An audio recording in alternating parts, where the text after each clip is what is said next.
Hello students and parents, welcome to Pep Talk Info. ಇನ್ನೇನು KCET application form fill ಮಾಡಬೇಕಾಗತ್ತೆ. ಹಾಗಾಗಿ ನೀವು ಯಾವ್ಯಾವ ಡಾಕ್ಯುಮೆಂಟ್ಸನ್ನು ನಿಮ್ಮ ಹತ್ರ ಇಟ್ಕೋಬೇಕು ಬಿಫೋರ್ ಫಿಲ್ಲಿಂಗ್ ದ ಅಪ್ಲಿಕೇಶನ್ ಅನ್ನೋದರ ಕಂಪ್ಲೀಟ್ ಡೀಟೇಲ್ಸ್ ನಾನು ಈ ವಿಡಿಯೋದಲ್ಲಿ ಕೊಡ್ತೀನಿ. ಮತ್ತೆ ಆಗ್ತಡ, ಲೆಟ್ಸ್ ಗೆಟ್ ಸ್ಟಾರ್ಟೆಡ್. ಮೊದಲಿಗೆ ನಿಮ್ಮ SSLC ಮಾರ್ಕ್ಸ್ ಕಾರ್ಡನ್ನು ಇಟ್ಕೊಳ್ಳಿ ಆ್ಯಂಡ್ ಜೊತೆಗೆ ಒರಿಜಿನಲ್ ಜೊತೆಗೆ ಒಂದಿಷ್ಟು ಅಟೆಸ್ಟೇಷನ್ ಮಾಡಿ ಸುಮಾರು ನಿಮ್ಮ ಹತ್ರ ಕಾಪೀಸ್ನ ಇಟ್ಕೊಳ್ಳಿ. ಬಿಕಾಸ್ ನಿಮ್ಮ ಅಡ್ಮಿಷನ್ ಟೈಮಲ್ಲೂ ಕೇಳ್ತಾರೆ ಆ್ಯಂಡ್ ನೀವು ನೆಕ್ಸ್ಟ್ ಮುಂದೆ ಬರುವಂಥ ಅಡ್ಮಿಷನ್ ಆದಮೇಲೆ ಇಂಜಿನಿಯರಿಂಗ್ ಆಗಿರ್ಬೋದು ಅಥವಾ MBBS ಆಗಿರ್ಬೋದು, ಅಡ್ಮಿಷನ್ ಆದಮೇಲೆ ಯಾವುದಾದ್ರೂ ಸ್ಕಾಲರ್ಶಿಪ್ ಬೇಕು ಅಂದರೆ ನಿಮಗೆ ಅಟೆಸ್ಟೆಡ್ ಮಾರ್ಕ್ಸ್ ಕಾರ್ಡ್ ಬೇಕಾಗತ್ತೆ. ಇವರು ವೆರಿಫಿಕೇಷನ್ಗೆ ಅಂತ ಒರಿಜಿನಲ್ ಮಾರ್ಕ್ಸ್ ಕಾರ್ಡ್ನ ಇಸ್ಕೋತಾರೆ ಅಡ್ಮಿಷನ್ ಟೈಮಲ್ಲಿ. ಹಾಗಾಗಿ ನಿಮ್ಮ ಹತ್ರ SSLC ಮಾರ್ಕ್ಸ್ ಕಾರ್ಡ್ ಇಲ್ಲದೇ ಇದ್ದರೆ ನೆಕ್ಸ್ಟ್ ಯಾವುದು ಅಪ್ಲೈ ಮಾಡೋದಕ್ಕಾಗಲ್ಲ. ಹಾಗಾಗಿ ಅಟೆಸ್ಟೆಡ್ ಇಟ್ಕೊಂಡಿರಿ, ಸುಮಾರು ಕಾಪೀಸ್ ಇಟ್ಕೊಂಡಿದ್ರೆ ಒಳ್ಳೆಯದು, ಆಯಿತಾ. ಸೊ ನೆಕ್ಸ್ಟು ಈಗ ಸೆಕೆಂಡ್ PUC ಡೀಟೇಲ್ಸು ಫ್ರೆಷರ್ಸ್ ಒಂಥರ ಅಪ್ಲೈ ಮಾಡಬೇಕು ಆ್ಯಂಡ್ ರಿಪೀಟರ್ಸ್ ಒಂಥರ ಅಪ್ಲೈ ಮಾಡಬೇಕು. ರಿಪೀಟರ್ಸ್ ಎಲ್ಲದು ನಿಮಗೆ ಡೇಟನ್ನು ಅನೌನ್ಸ್ ಮಾಡ್ತಾರೆ. ನೀವು ಹೋದ ವರ್ಷದ ನಿಮ್ಮ ಬೋರ್ಡ್ ಎಕ್ಸಾಮ್ ಮಾರ್ಕ್ಸನ್ನು ಅಪ್ಲೋಡ್ ಮಾಡಬೇಕಾಗತ್ತೆ. ಇಲ್ಲ ಅಂದರೆ ನಿಮ್ಮ ಹೋದ ವರ್ಷದ KCET ರೋಲ್ ನಂಬರು ನಿಮಗೆ ಬೇಕಾಗತ್ತೆ, ಆಯಿತಾ. ಸೊ ಇದನ್ನೆಲ್ಲ ರಿಪೀಟರ್ಸ್ ಇಟ್ಕೊಳ್ಳಿ. ಫ್ರೆಷರ್ಸ್ಗೆ ಏನೇನು ಡೀಟೇಲ್ಸ್ ಕೊಡ್ತಾರೋ ನಾನು ಈ ಚಾನಲಲ್ಲಿ ಅಪ್ಡೇಟ್ ಮಾಡ್ತಾ ಹೋಗ್ತೀನಿ. ಜಸ್ಟ್ ಫಾಲೋ ಮಾಡ್ಕೊಂಡಿರಿ ನಮ್ಮ ಚಾನಲ್ನ ಅಷ್ಟೇ, ಆಯಿತಾ. ಸೊ ಇಲ್ಲಿ ನಿಮಗೆ ಫ್ರೆಷರ್ಸ್ಗೆ ಜಸ್ಟ್ ರಿಜಿಸ್ಟರ್ ನಂಬರು ಮತ್ತು ನಿಮ್ಮ KCET ರಿಜಿಸ್ಟರ್ ನಂಬರು ಮತ್ತು ಬೋರ್ಡ್ ಎಕ್ಸಾಮ್ ರಿಜಿಸ್ಟರ್ ನಂಬರ್ ಅದೆರಡು ನಿಮಗೆ ಮ್ಯಾಚ್ ಆಗಿ ಅದಕ್ಕೆ ಆಟೋಮೆಟಿಕ್ಕಾಗಿ ಡೇಟಾ ಫೆಚ್ ಆಗುತ್ತೆ. ಸೆಕೆಂಡ್ PUCದು ನೀವೇನು ಮಾಡೋ ಅವಶ್ಯಕತೆ ಇರೋಲ್ಲ, ಬಟ್ ರಿಪೀಟರ್ಸ್ ಮಾತ್ರ ಮಾಡಬೇಕಾಗತ್ತೆ. ಅದನ್ನು ನಾನು ಮುಂದಿನ ದಿನಗಳಲ್ಲಿ ಹೇಳ್ತೀನಿ, ಅದು ಅಪ್ಡೇಟ್ ಬಂದಾಗ. ಸೊ ನೆಕ್ಸ್ಟು ಇದು ಇಂಪಾರ್ಟೆಂಟು, ತುಂಬ ಜನ ಮಿಸ್ ಮಾಡ್ತೀರಾ. ಏನು, ನಿಮ್ಮ ಹತ್ರ ಒಂದು ಆ್ಯಕ್ಟಿವ್ ಮೊಬೈಲ್ ನಂಬರು ಮತ್ತು ಇಮೇಲ್ ID ಇರಬೇಕು. ಆ್ಯಕ್ಟಿವ್ ಮೊಬೈಲ್ ನಂಬರ್ ಅಂದರೆ ಏನು ಅಂದರೆ, ನೀವು CET ಅಪ್ಲಿಕೇಶನ್ ಮಾಡ್ತಾ ಯಾವುದೋ ಒಂದು ನಂಬರ್ ಕೊಟ್ಟಿರ್ತೀರಾ, ಎಕ್ಸಾಂಪಲ್ ಇದೇ ನಂಬರ್ ಅಂತ ಅಂದ್ಕೊಳ್ಳೋಣ. ಇದನ್ನು ರೀಚಾರ್ಜೇ ಮಾಡಿಸೋದಿಲ್ಲ, ಇದು ವ್ಯಾಲಿಡಿಟಿ ಹೊಟ್ಟೋಗುತ್ತೆ. ಇನ್ಕಮಿಂಗ್ OTPs ಯಾವುದೂ ಬರೋದಿಲ್ಲ ನಿಮಗೆ. ಸೊ ಆಮೇಲೆ ಮತ್ತೆ ಆ್ಯಕ್ಟಿವೇಟ್ ಮಾಡಿಸ್ಕೊಳಕ್ಕೆ ಹೋದರೆ ಈ ನಂಬರ್ ಇನ್ಯಾರಿಗೋ ಹೋಗಿರುತ್ತೆ. ಆ ಥರ ಮಾಡ್ಕೋಬೇಡಿ. ಸೊ ನೀವು ಯಾವ ಫೋನ್ ನಂಬರ್ನ CETಗೆ ಕೊಟ್ಟಿರ್ತೀರೋ ಅಪ್ಲಿಕೇಶನ್ ಫಿಲ್ಲಿಂಗ್ ಟೈಮಲ್ಲಿ, ಆ ನಂಬರ್ನ ಅಟ್ಲೀಸ್ಟ್ ನಿಮ್ಮ ಅಡ್ಮಿಷನ್ ಆಗೋವರೆಗಾದರೂ ಅದೇ ನಂಬರ್ನ ಯೂಸ್ ಮಾಡಿ. ಆ್ಯಂಡ್ ಇಮೇಲ್ ಏನು ಅಷ್ಟೇ, ಅದರ ಇಮೇಲ್ ID ಅದರ ಪಾಸ್ವರ್ಡ್ನ ಒಂದು ಕಡೆ ಕ್ಲೀನಾಗಿ ಬರೆದಿಟ್ಕೊಳ್ಳಿ. ಯಾಕಂದರೆ OTPನೂ ಅದಕ್ಕೆ ಹೋಗುತ್ತೆ, ಇನ್ನೇನಾದರೂ ಫರ್ಗಟ್ ಪಾಸ್ವರ್ಡ್ ಅಂತ ಕೊಟ್ಟರೂ ಅದೇ ಇಮೇಲ್ IDಗೆ ಹೋಗುತ್ತೆ. ಹಾಗಾಗಿ ಅದೆರಡನ್ನು ಕ್ಲೀನಾಗಿ ಮೇಂಟೈನ್ ಮಾಡ್ಕೊಳ್ಳಿ. ನೆಕ್ಸ್ಟ್ ಅಪ್ಡೇಟೆಡ್ ಆಧಾರ್ ಕಾರ್ಡನ್ನು ಕ್ಲೀನಾಗಿ ಅಪ್ಡೇಟ್ ಮಾಡಿರಿ. ನೀವು ಯಾವುದೋ ಚಿಕ್ಕ ವಯಸ್ಸಲ್ಲಿ ತೆಗೆದಿರೋ ಫೋಟೋ ಇವತ್ತಿಗೆ ಮ್ಯಾಚ್ ಆಗದಿದ್ದರೆ ಸುಮ್ಮನೆ ತಲೆನೋವು. ಹೋಗಿ ಒಂದು ಸತಿ ಆಧಾರ್ ಸೇವಾ ಕೇಂದ್ರಕ್ಕೆ ಹೋಗಿ ಅಪ್ಡೇಟ್ ಮಾಡಿಸಿಟ್ಕೊಳ್ಳಿ. So to be on the safer side, ಆಯಿತಾ. ನೆಕ್ಸ್ಟು ಸ್ಕ್ಯಾನ್ಡ್ ಕಾಪೀಸ್ ಒಂದಿಷ್ಟು ಬೇಕಾಗತ್ತೆ. ಏನೇನು ಬೇಕು ಸ್ಕ್ಯಾನ್ಡ್ ಕಾಪೀಸಲ್ಲಿ ಅಂದರೆ, ನಿಮ್ಮ ಪಾಸ್ಪೋರ್ಟ್ ಸೈಜು ಫೋಟೋ. ಸೊ ಒಂದು ಕ್ಲೀನ್ ಬ್ಲ್ಯಾಕ್ ಬ್ಯಾಕ್ಗ್ರೌಂಡ್ ಇಟ್ಬಿಟ್ಟು ಅದ್ರ ಮೇಲೆ ನಿಮ್ಮ ಫೋಟೋ ಇಟ್ಬಿಟ್ಟು ಕ್ಲೀನಾಗಿ ಫೋಟೋ ಹೊಡೆದು ಅದನ್ನು, ಈಗ ಅಡೋಬ್ ಫೋಟೋಶಾಪು ಎಷ್ಟೊಂದಿದ್ದಾವೆ ನಿಮಗೆ ಸ್ಕ್ಯಾನ್ಡ್ ಕಾಪಿ ಮಾಡೋದಕ್ಕೆ, ಆ ಅಪ್ಲಿಕೇಶನ್ ಯೂಸ್ ಮಾಡಿಕೊಂಡು ಅದನ್ನು ಸ್ಕ್ಯಾನ್ ಮಾಡಿ ಇಟ್ಕೊಂಡಿರಿ. ಆ್ಯಂಡ್ ಸಿಗ್ನೇಚರ್ಗೆ ಒಂದು ವೈಟ್ ಬ್ಲ್ಯಾಂಕ್ ಪೇಪರ್ ತೊಗೊಂಡು ಬ್ಲ್ಯಾಕ್ ಪೆನ್ನಲ್ಲೇ ಸಿಗ್ನೇಚರ್ ಮಾಡಿ, ಬ್ಲ್ಯಾಕ್ ಪಾಯಿಂಟ್ ಬಾಲ್ ಪೆನ್ನಲ್ಲೇ ಸಿಗ್ನೇಚರ್ ಮಾಡಿ ಅದನ್ನು ಒಂದು ಸ್ಕ್ಯಾನ್ ಮಾಡಿ ಇಟ್ಕೊಂಡಿರಿ.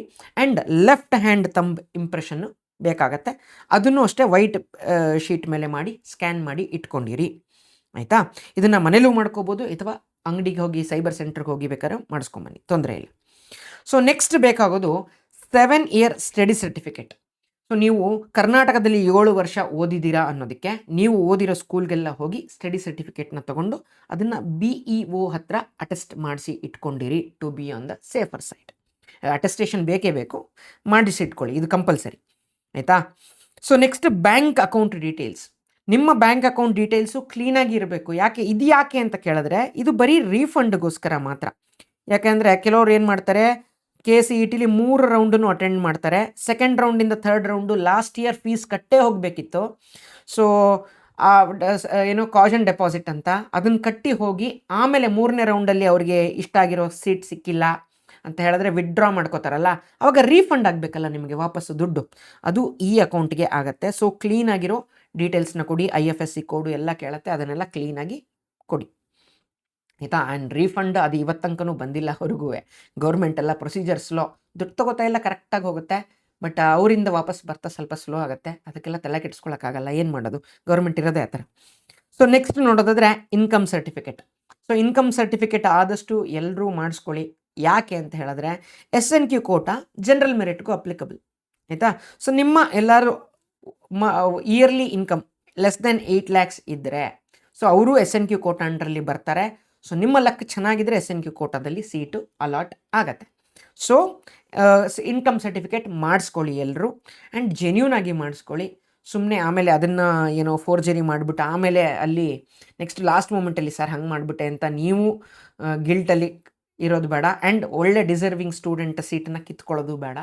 ಆ್ಯಂಡ್ ನೆಕ್ಸ್ಟ್ ಕ್ಯಾಸ್ಟ್ ಸರ್ಟಿಫಿಕೇಟ್ ನಿಮಗೆ ಅಕಸ್ಮಾತ್ ಕ್ಯಾಸ್ಟ್ ಮೇಲೆ ಒಂದಿಷ್ಟು ಸೀಟ್ ರಿಸರ್ವ್ ಇರುತ್ತೆ, ಜಾಸ್ತಿ ಅಲ್ಲದೆ ಇದ್ದರೂ ಸ್ವಲ್ಪನಂತೂ ಇರುತ್ತೆ. ಸೊ ಅದರ ಬೆನಿಫಿಟ್ ಬೇಕು ಅಂತ ಹೇಳಿದ್ರೆ ಕ್ಯಾಟಗರಿ 1 ಆಗಿರಲಿ, 2A ಆಗಿರಲಿ, 2B ಆಗಿರಲಿ, 3A ಆಗಿರಲಿ, 3B ಆಗಿರಲಿ, ಸೊ ನೀವೆಲ್ಲರೂ caste certificate is a must and should. SC ST ಆಗಿದ್ದರೂ ಅಷ್ಟೇ. ಸೊ ಎಲ್ಲರಿಗೂ caste certificate is a must and should to avail this claim, ಆಯಿತಾ. ಸೊ ನೆಕ್ಸ್ಟು ಯಾರ್ಯಾರು ಹೈದರಾಬಾದ್ ಕರ್ನಾಟಕಕ್ಕೆ ಬರ್ತೀರಾ ಅಥವಾ ಕಲ್ಯಾಣ ಕರ್ನಾಟಕ ಅಂತ ಏನು ಹೇಳ್ತೀರಾ, ನೀವು 371J ಸರ್ಟಿಫಿಕೇಟ್ನ ಮಾಡಿಸ್ಕೋಬೇಕಾಗತ್ತೆ. ಸೊ ಏನಾಗುತ್ತೆ, ಈ ಸರ್ಟಿಫಿಕೇಟು ಕ್ಲೀನಾಗಿ ಮಾಡಿಕೊಂಡೆ ಇದು ಇದೆ ಅಂತ ಹೇಳಿ ನೀವು ಅಪ್ಲೈ ಮಾಡೋದು, ಅದಾದಮೇಲೆ ಸೀಟು ಅಲಾಟ್ ಆಗುತ್ತೆ. ಆಮೇಲೆ ಡಾಕ್ಯುಮೆಂಟ್ ವೆರಿಫಿಕೇಷನಲ್ಲಿ ಇದಿಲ್ಲ ಅಂತ ಆದರೆ ನಿಮ್ಮ ಸೀಟ್ ಕ್ಯಾನ್ಸಲ್ ಆಗುತ್ತೆ. ಸೊ ಹಾಗಾಗಿ ಇದನ್ನೆಲ್ಲ ಕ್ಲೀನಾಗಿ ಮಾಡಿಸ್ಕೋಬೇಕು. ಇದು ಮಸ್ಟ್ ಆ್ಯಂಡ್ ಶುಡ್ ಯಾರ್ಯಾರಿಗೆ ಅಪ್ಲಿಕಬಲ್ ಇದೆಯೋ ಅಂಥವ್ರಿಗೆ.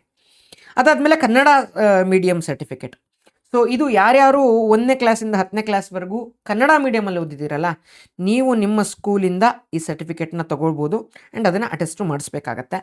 ಆ್ಯಂಡ್ ಯಾಕೆಂದರೆ ಇದಿದ್ದರೆ ನಿಮಗೆ ಒಳ್ಳೆ ಬೆನಿಫಿಟ್ ಅಂತೂ ಇದೆ ಮಕ್ಕಳೇ. ಯಾರ್ಯಾರು ಕನ್ನಡ ಮೀಡಿಯಮಲ್ಲಿ ಓದಿದ್ದೀರಾ ಈ ಬೆನಿಫಿಟ್ನ ಪ್ಲೀಸ್ ಯುಟಿಲೈಸ್ ಮಾಡ್ಕೊಳ್ಳಿ, ಆಯಿತಾ. ಸೊ ನೆಕ್ಸ್ಟು ನಿಮಗೆ ರೂರಲ್ ಸರ್ಟಿಫಿಕೇಟ್. ಯಾರ್ಯಾರು ಗ್ರಾಮೀಣ ಭಾಗದಲ್ಲಿ ಓದಿದ್ದೀರಲ್ಲ ಅವರೆಲ್ಲರೂ ಇದನ್ನು ಮಾಡಿಸ್ಬೇಕು. ಇದರಲ್ಲಿ ಜನರಲ್ ಮೆರಿಟು ಇನ್ಕ್ಲೂಡೆಡ್ ಇರುತ್ತೆ.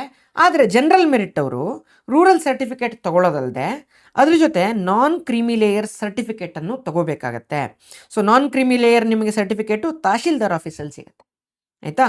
ಆ್ಯಂಡ್ ಇದು ನಿಮಗೆ ರೂರಲ್ ಸ್ಟಡಿ ಸರ್ಟಿಫಿಕೇಟ್ ನಿಮ್ಗೆ ಎಲ್ಲಿ ಸಿಗುತ್ತೆ, ಸ್ಕೂಲಿಂದ ಸಿಗುತ್ತೆ. ಅದನ್ನು ನೀವು BEO ಇಂದ ಅಟೆಸ್ಟೇಷನ್ ಮಾಡಿಸ್ಕೋಬೇಕಾಗಿರುತ್ತೆ, ಆಯಿತಾ. ನೆಕ್ಸ್ಟ್ ಸ್ಪೆಷಲ್ ಕ್ಯಾಟಗರಿ ಇಲ್ಲಿ ಏನೇನು ಬರುತ್ತೆ ಅಂದರೆ NCC, ಸ್ಪೋರ್ಟ್ಸು, ಡಿಫೆನ್ಸು. ನಿಮ್ಮ ತಂದೆ ಎಲ್ಲಾದರೂ ಡಿಫೆನ್ಸಲ್ಲಿ ಇದ್ದರೆ ಅಥವಾ ಫಿಸಿಕಲಿ ಹ್ಯಾಂಡಿಕ್ಯಾಪ್ ಆಗಿದ್ದರೆ ನೀವು ಅದರ ರೆಸ್ಪೆಕ್ಟಿವ್ ಡಾಕ್ಯುಮೆಂಟ್ಸ್ನ ರೆಡಿಯಾಗಿ ಇಟ್ಕೊಳ್ಬೇಕಾಗತ್ತೆ ಆ ಕೋಟಾದಲ್ಲಿ ಕ್ಲೈಮ್ ಮಾಡ್ತಾ ಇದ್ದರೆ.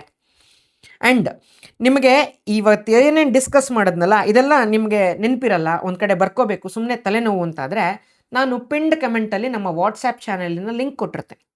ಆ ವಾಟ್ಸಪ್ ಚಾನಲ್ನ ಜಾಯ್ನ್ ಆಗಿ ಅದರಲ್ಲಿ ಇದರ PDF ನಾನು ಹಾಕಿರ್ತೀನಿ. ಸೊ ಹಾಗಾಗಿ ನಿಮ್ಮ ಹತ್ರ ಸೇಫಾಗೂ ಇರುತ್ತೆ, ಏನೇನು ಬೇಕು ಅಂತ ಟಿಕ್ ಹಾಕ್ಕೊಂಡು ಹೋಗಿ ಒಂದೊಂದೇ ತೊಗೊಂಡು, ಆಯಿತಾ. ನೆಕ್ಸ್ಟ್ ಬೇಕಾದರೆ ನಿಮಗೆ 1-on-1 ಕೌನ್ಸಿಲಿಂಗ್ ಬೇಕು, ನನಗೆ CET ಕೌನ್ಸಿಲಿಂಗ್ ಬೇಕು ಅಂದರೆ ನಮ್ಮ ಹತ್ರ ಕೌನ್ಸಿಲಿಂಗ್ ಫೆಸಿಲಿಟಿ ಇದೆ, ದ್ರೋಣ 2026 ಅಂತ. ಇದರಲ್ಲಿ ನಿಮಗೆ KCET ಟೀಚಿಂಗ್ ಸಿಗುತ್ತೆ, ಫಿಸಿಕ್ಸು, ಕೆಮಿಸ್ಟ್ರಿ, ಮ್ಯಾಥಮೆಟಿಕ್ಸ್. ಸೊ ಈ ಕೌನ್ಸಿಲಿಂಗು ಎಕ್ಸ್ಕ್ಲೂಸಿವ್ಲಿ ಫಾರ್ ಇಂಜಿನಿಯರಿಂಗ್. ನಾವು ಬೇರೆ ಕೌನ್ಸಿಲಿಂಗ್ನ ನಾವು ಮಾಡೋದಿಲ್ಲ, ಇಂಜಿನಿಯರಿಂಗೇ ನಿಮ್ಮ ಮೇಯ್ನ್ ಕ್ರೈಟೀರಿಯಾ ಆಗಿದ್ದರೆ ಸೊ ನಿಮಗೆ ಫಿಸಿಕ್ಸು, ಕೆಮಿಸ್ಟ್ರಿ, ಮ್ಯಾಥ್ಸು ಟೀಚಿಂಗ್ ಜೊತೆಗೆ first PUC and second PUC chapters ಎಲ್ಲದೂ ಇನ್ಕ್ಲೂಡೆಡ್ ಇರೋ physics, chemistry, maths full teaching ಇರುತ್ತೆ, ಮಾಕ್ ಟೆಸ್ಟ್ಸ್ ಇರುತ್ತೆ. ಸೊ ರಿಸಲ್ಟು ಇನ್ಸ್ಟಂಟೇನಿಯಸ್ಲಿ ನಿಮಗೆ ಸಿಗುತ್ತೆ ಎಷ್ಟು ಸ್ಕೋರ್ ಮಾಡ್ತಾ ಇದ್ದೀರಾ ಅಂತ. ಆ್ಯಂಡ್ 1-on-1 ಕೌನ್ಸಿಲಿಂಗು, ನಿಮಗೆ ಕೌನ್ಸಿಲಿಂಗೇ ಮೇಜರು ಆ್ಯಕ್ಚುಲಿ.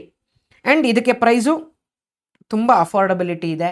ನಿಮ್ಮ ಕೌನ್ಸಿಲಿಂಗಲ್ಲಿ ನಿಮಗೆ ನೀವಾಗೇ ಮಾಡಿಕೊಂಡು ಇಲ್ಲ ಕಾಮೆಟ್ ಕೆ ಥ್ರೂ ಹೋಗ್ತೀರಾ ಇಲ್ಲ CET ಥ್ರೂ ಹೋಗ್ತೀರಾ, ಸುಮ್ಮನೆ ಕನ್ಫ್ಯೂಷನಲ್ಲಿ ಜಾಸ್ತಿ ದುಡ್ಡು ಕೊಟ್ಟು ಕಾಮೆಟ್ ಕೇಳಿ ಸೀಟ್ ತೊಗೊಂಡ್ಬಿಡ್ತೀರಾ. ನಿಮ್ಗೆ ಅದಕ್ಕಿಂತ ಚೆನ್ನಾಗಿರೋ ಕಾಲೇಜ್ CETಲೇ ಸಿಗ್ತಾ ಇರುತ್ತೆ. ಅದನ್ನು ನಿಮಗೆ ಗೈಡ್ ಮಾಡೋದಕ್ಕೆ ಯಾರೂ ಇಲ್ಲದೆ ಇರೋದ್ರಿಂದ ಜಾಸ್ತಿ ಸುಮ್ಮನೆ ದುಡ್ಡು ಕೊಟ್ಟು ಕಾಲೇಜ್ಗಳನ್ನ ಸೇರ್ಕೋತೀರಾ. ಸೊ ಅಲ್ಲಿ ದುಡ್ಡು ನೀವೇನು ಸುಮ್ಮನೆ ವೇಸ್ಟ್ ಮಾಡ್ತೀರಾ. ಅದರಲ್ಲಿ ಈ ಕೋರ್ಸಲ್ಲಿ ಎನ್ರೋಲ್ ಆದರೆ ನಾವು ನಿಮಗೆ ಕ್ಲಿಯರ್ ಕಟ್ ಗೈಡೆನ್ಸನ್ನು ಕೊಡ್ತೀವಿ, ಯಾವ್ಯಾವ ಹಂತದಲ್ಲಿ ಏನೇನು ಮಾಡಬೇಕು. ಸೊ ಆ್ಯಂಡ್ ಇದು 1-on-1 ಇರುತ್ತೆ, ನಮ್ಮದು ಕಮ್ಯುನಿಟಿಗೆ ನೀವು ಜಾಯಿನ್ ಮಾಡ್ಕೋತೀವಿ. ಎಲ್ಲ ಅಪ್ಡೇಟ್ಸು ಪರ್ಫೆಕ್ಟ್ ಆನ್ ಟೈಮ್ ನಿಮಗೆ ಸಿಗ್ತಾ ಹೋಗುತ್ತೆ. ನೀವು ಆ್ಯಸ್ ಇಟ್ ಇಸ್ ಫಾಲೋ ಮಾಡಿದ್ರೆ ಮೋರ್ ದ್ಯಾನ್ ಸಫಿಷಿಯೆಂಟ್. ಇಲ್ಲ ಸರ್ ನಮಗೆ ಕೌನ್ಸಲಿಂಗ್ ಬೇಡ, ನಾವೇ ಕೌನ್ಸಿಲಿಂಗ್ ಎಲ್ಲ ಮಾಡ್ಕೋತೀವಿ, ಬಟ್ ನಮಗೆ CET ಟೀಚಿಂಗ್ ಮಾತ್ರ ಬೇಕು ಅಂದವ್ರಿಗೆ ಸುದರ್ಶನ 2026 ಅಂತ ನಿಮಗೆ ಟೀಚಿಂಗ್ ಬ್ಯಾಚ್ ಇದೆ.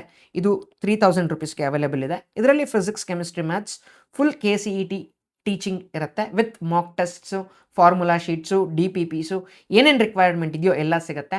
ಆ್ಯಂಡ್ ಇಲ್ಲೇ ನನ್ನ ಫೋನ್ ನಂಬರ್ನು ಕೊಟ್ಟಿದ್ದೀನಿ. ನಿಮಗೆ ಈ ಕೋರ್ಸ್ಗೆ ಎಲ್ಲಾದರೂ ಎನ್ರೋಲ್ ಆಗಬೇಕು ಅಂತಿದ್ರೆ ಈ ನಂಬರ್ಗೆ ಕಾಂಟ್ಯಾಕ್ಟ್ ಮಾಡಿ. ಇಲ್ಲ ಸರ್ ನಮಗೆ ಬೋರ್ಡ್ಸೇ ಇನ್ನೂ ಕ್ಲಿಯರ್ ಆಗಿಲ್ಲ, ನಾವು ಇನ್ನೂ ಬೋರ್ಡ್ಸೇ ಕರೆಕ್ಟಾಗಿ ಓದಿಲ್ಲ ಅಂತ ಹೇಳಿದವರು, ನಿಮಗೆ ಎಕ್ಸಾಮ್ 2ಗೆ ಎಲ್ಲಾದರೂ ಇಂಪ್ರೂವ್ಮೆಂಟು ಏನೇ ಬೇಕಾದರೂ ಎಲ್ಲ ನಮ್ಮ ಬ್ಯಾಚಲ್ಲಿ ಸಿಗುತ್ತೆ. ಸೊ ಇದರಲ್ಲಿ ಕ್ವಿಕ್ ರಿವಿಷನ್ ಜಸ್ಟ್ 20 ಡೇಸಲ್ಲಿ ನಿಮಗೆ ಪರ್ ಡೇ 2 ಅವರ್ಸು ಫಿಸಿಕ್ಸ್ಗೆ, 2 ಅವರ್ಸ್ ಕೆಮಿಸ್ಟ್ರಿಗೆ, 2 ಅವರ್ ಮ್ಯಾಥಮೆಟಿಕ್ಸ್ಗೆ ಸ್ಪೆಂಡ್ ಮಾಡಿದ್ರೆ 20 ದಿನದಲ್ಲಿ ಕಂಪ್ಲೀಟ್ ಸಿಲೆಬಸ್ನ ಕವರ್ ಮಾಡಿ ಕೊಡ್ತೀವಿ. ಇದು ಪರ್ ಸಬ್ಜೆಕ್ಟ್ ಆದರೆ ನಿಮಗೆ 1000 ರುಪೀಸ್ ಇದೆ. ಕಾಂಬೋದಲ್ಲಿ ತೊಗೋತೀರಾ ಅಂದರೆ 2499ಗೆ ಅವೈಲೇಬಲ್ ಇದೆ. ಆ್ಯಂಡ್ ಈ ಬ್ಯಾಚ್ ಎಲ್ಲ ಎಲ್ಲಿ ಸಿಗುತ್ತೆ ಸರ್? ಸೊ ಇದಕ್ಕೆ ನೋಟ್ಸ್ ಎಲ್ಲ ಕೊಡ್ತೀರಾ ಅಂದರೆ 100% ವಿತ್ ನೋಟ್ಸ್ ಇರುತ್ತೆ, ಅಂದರೆ ಡಿಜಿಟಲ್ ನೋಟ್ಸು. ಆ್ಯಂಡ್ ಇದೆಲ್ಲ ನಮ್ಮ ಫಿಸಿಕ್ಸ್ ಪೆಪ್ ಟಾಕ್ ಅಂತ ಪ್ಲೇಸ್ಟೋರಲ್ಲಿ ಆ್ಯಪ್ ಇದೆ, ಗೂಗಲ್ ಪ್ಲೇಸ್ಟೋರಲ್ಲಿ ಆ್ಯಪಲ್ಲಿ ಸಿಗುತ್ತೆ. ಅಥವಾ ನಿಮಗೆ ಎಲ್ಲಾದರೂ ಲ್ಯಾಪ್ಟಾಪ್ ಇದೆಯಾ, ಲ್ಯಾಪ್ಟಾಪಿಗೆ ಹೇಗೆ ಲಾಗಿನ್ ಆಗೋದು ಅಂತ ನಾನು ಹೇಳ್ಕೊಡ್ತೀನಿ. ಈ ನಂಬರ್ಗೆ ಕಾಂಟ್ಯಾಕ್ಟ್ ಮಾಡಿ ನೀವು ಕೋರ್ಸನ್ನು ಎಲ್ಲದರಿಂದನೂ ಆ್ಯಕ್ಸಸ್ ಮಾಡಬಹುದು. ಆಯಿತಾ? ನಮ್ಮ ಚಾನಲ್ನ ಸಬ್ಸ್ಕ್ರೈಬ್ ಮಾಡಿ ಇಟ್ಕೊಂಡಿರಿ. ನಿಮ್ಮ ಕೌನ್ಸಿಲಿಂಗ್ ಅಡ್ಮಿಷನ್ ತನಕನೂ ನಾವು ನಿಮ್ಮ ಜೊತೆಗಿದ್ದು ನಿಮ್ಮ ಕಾಲೇಜ್ ಒಳಗಡೆ ಹೋಗ್ತಾ ನಾವು ಆಚೆಯಿಂದ ಟಾಟಾ ಮಾಡ್ತಾ ಇರ್ತೀವಿ. ಅಲ್ಲಿ ತನಕ ನಿಮ್ಮ ಜೊತೆ ಸಪೋರ್ಟಿಗೆ ಇರ್ತೀವಿ. ಆಯಿತಾ? ಸೊ ಈ ವಿಡಿಯೋಗೆ ಇಷ್ಟೇ. I will meet you guys in the next video. This is your teacher Nagabharana signing off with a smile. So see you in the next video. Bye.